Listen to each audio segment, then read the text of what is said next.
Ano ba yung pagsasama? Ano naman ang mga nagiging plano nyo?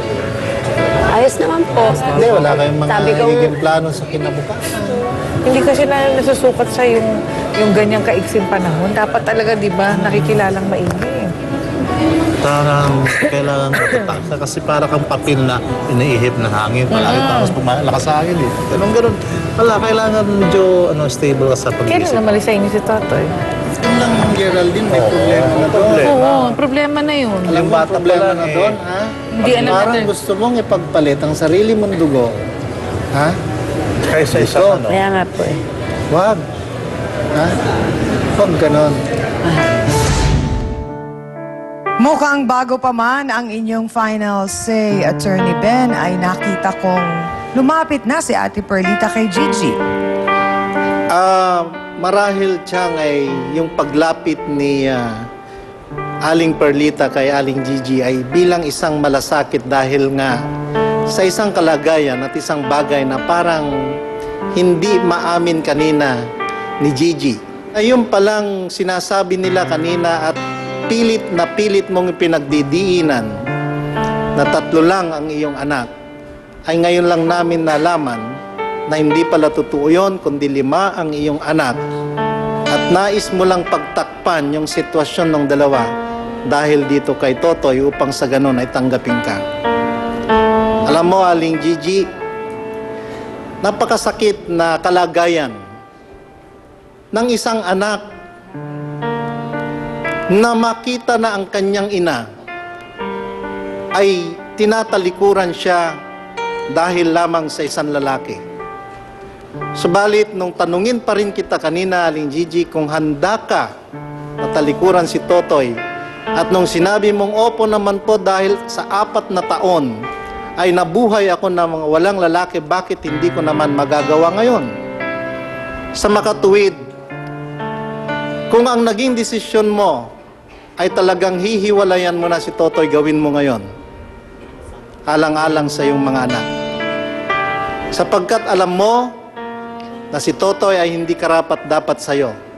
Alam mo kung anong naging karanasan ni Totoy. Totoy, huwag ka naman sanang magagalit sa akin, ano?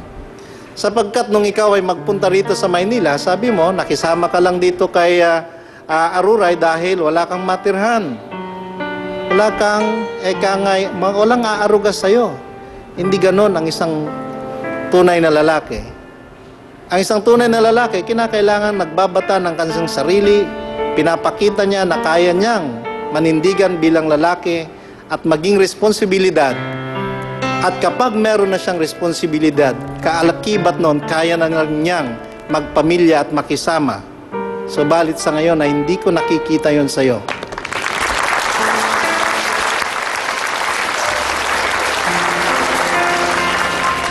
Sana, Aruray, maging leksyon sa ito na kahit sabihin mo na walang ka ng unang asawa, tapos may pinagbubuntis ka noon, nagkaroon ka ng karelasyon ng 2 taon na hindi mo siya talaga gusto. Tapos nung nakita mo tong si Totoy, hiniwalayan mo yung 2 taong karelasyon mo dahil akala mo si Totoy ay makakatulong sa inyo. Huwag niyo rin namang gagamitin ng mga kalalakihan na sinabi mo nga sa akin kanina na kaya mo kinuha si Totoy kasi baka pwedeng siyang mag-alaga sa iyong mga anak habang ikaw nagtatrabaho, siya maglilinis ng bahay. Hindi naman po kasambahay. Yeah. Hindi pwede na mga ganun ang rason.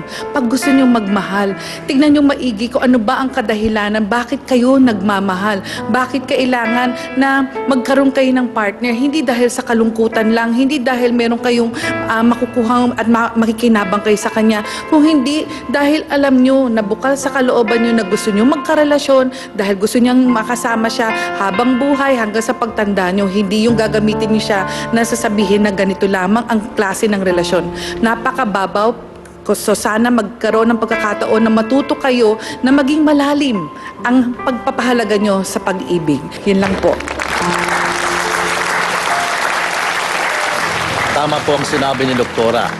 Ikaw, Totoy, ang inakala mo na nakahanap ka ng bahay dahil pinakisamahan mo itong si Aruray, ay mayroon ka rin palang hindi alam.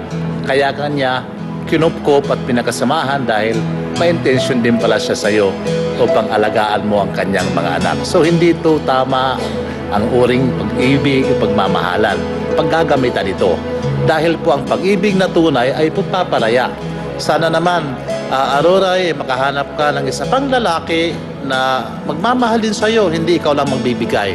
Isang lalaki na nagpapalaya at magbibigay din upang lumigaya ka at ang iyong mga anak ay ituring na ama ang lalaking mamahalin mo. At ikaw din, Geraldine, ha? Ang anak mo, ang mahalin mo at alagaan. Kung isang lalaking dumating sa buhay mo, na siya ay mamahalin ka at mamahalin ka kung sino ka man, mamahalin din ang iyong mga anak. Siya na po ang tunay na lalaking karapat-dapat sa iyo. Salamat po. Thank you very much sa ating pong trio tagapayo. So, Ate Geraldine, matapos kayong makausap ng malapitan ng ating trio tagapayo, ano ba ang desisyon po ninyo? Talagang iwalayan ko na si Tutoy. Hindi So, na yan ako po ang desisyon ninyo. Eh, hindi naman ho namin kayo pinilit. Eh, yan po ang naging desisyon nyo matapos kayong nagkausap nila Attorney Ben, ni Doktora at ni Father. So, rirespetuhin naman namin yung desisyon mo na yan, Ate Gigi. Pero ang tanong, kaya bang tanggapin nyo ni Totoy? Kaya ko po, ma'am. Ako na lang po ang lalay para di na umabot. Pero sana rin, Toy, na unawaan mo na nakasakit ka rin naman ng damdamin kasi ng isang nagmahal, actually dalawang nagmahal sa'yo na babae. Siguro kung hindi man naunawaan ni Aruray o hindi kayo nagkaroon ng pagkakataon na makapag-usap, baka ito na yon. Nang makapaghiwalay kayo ng maayos, ng malinaw. So anong iyong desisyon, Totoy? Hindi na po. Ako na lang po ang lalayo. Aalis na lang po. Uwi na lang po ako ng Batangas ulit para hindi na umabot. So yun sa inyo ni Aruray, Wala na rin po yun. magpaalam ka naman siguro ng maayos, Toy. Kahit patawarin man lang ako sa ginawa ko sa'yo. Noon pa lang, patawad na kita. At masakit ang ginawa mo sa akin. Maging thankful ka na rin, Aruray. Magpasalamat ka kasi nakita mo na hanggang dun lang ang kayang ibigay ni Totoy. So marahil, hindi pa talaga siya ang para sa'yo. So sa inyong magkakaibigan, Geraldine, siguro ito na rin ang magandang time na makapag-usap kayo ni Aruray. Luray, sorry. Kasi gusto ko talagang magsalita sa'yo na pa. Kaya lang, naunahan lang talaga eh. Pero hindi ko na rin sinisisi si Ate Perlita. Alam ko nangangalaga lang siya sa atin. Pero sorry na talaga sa lahat-lahat. Pero alam mo, kahit saan, ipaglalabang kita. Alam mo yan. Okay na yun. Noon pala pinatawad ko na kanila ni Totoy. Ngayon, malinaw na. Oo, nakita ninyo na ang kahalagahan ng pagkakaibigan ninyo. So, hindi dapat masira yon. Maghiraman na lang ng timbangan pero wag jowa. Oo, yung bawal. timbangan pwedeng i-share ang jowa. Oo. At sana nga, Kuya Toy, kung ano man ang magiging direksyon ng iyong buhay, ay sana rin sa ikagaganda ng buhay mo din. At kung talagang ang seryoso ka kay Ate Gigi, pwede mo yun patunayan at ipakita sa kanya at sa kanyang mga anak. Oo, pwedeng manligaw ulit. Bakit naman hindi? So sa ating mga bisita, maraming salamat sa pagtitiwalang binigay ninyo sa amin dito sa Face to Face. At sana, kahit paano, kami nakatulong na maibsan o masolusyonan ng konti ang inyong problema. Maraming pong salamat. Amina na po tayo mga kapatid, ang buhay pag-ibig ay maihahalin tulad daw sa isang palengke. Marami ang pwede nating bilhan, pero may isang suki tayong pinagkakatiwalaan. At alam natin na hindi tayo lolokohin sa timbang. At bilang ganti nga, mananatili tayong customer at hindi mapaghanap ng ibang mabibilhan. Isang punto rin po sa issue na ito ay ang kahalagahan ng pagpapaalam. Maari mo itong gawin sa tahimik na paraan na magbibigay kaliwanagan sa lahat. At bilang panghuli ay ang pangangalaga po sa ating sarili. Kung gusto mong manatili sa iyo ang iyong mga minamahal, bigyan mo rin siya ng maraming magagandang dahilan. Magpaganda, magpabango, at maging kaaya-aya. O, di ba? Parang yan yung lagi namin sinasabi dito. Kailangan meron kayong alindog project para sa inyong mister palagi. Para hindi na tumingin pa sa iba. At para po sa ating face-to-face, heart-to-heart thought for the day, pahalagahan po ang sarili upang magkaroon ng importansya sa iba. Marami pong salamat sa inyong lahat mga kapatid. Salamat din sa aking co-host na si Hans Mortel. Dance Squad, salamat sa inyo. B1 at B2, thank you din. Sa ating pinakamamahal na trio, tagapayo, ang ating po mga sausawero at sausawera dito sa Broadway Studio. At sa ating po mga bisita, muli maraming salamat sa tiwalang binigay po ninyo sa ating programa.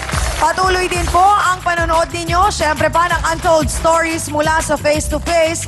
Tuwing Sabado po yan, 10:30 ng umaga. At sana samahan nyo rin kami araw-araw naman, alas 5 hanggang alas 7:30 sa Good Morning Club. Muli, mga kapatid, ako po ang inyong pambansang kapitana, ang inyong siyang Ami, na lagi pong magpapaalala sa inyo na ang problema, pwede mong tawanan, pero hindi mo yan dapat talikuran. Kaya kung may problema ka, harapin mo, pag-usapan natin yan. Para po sa inyo to, mga kapatid.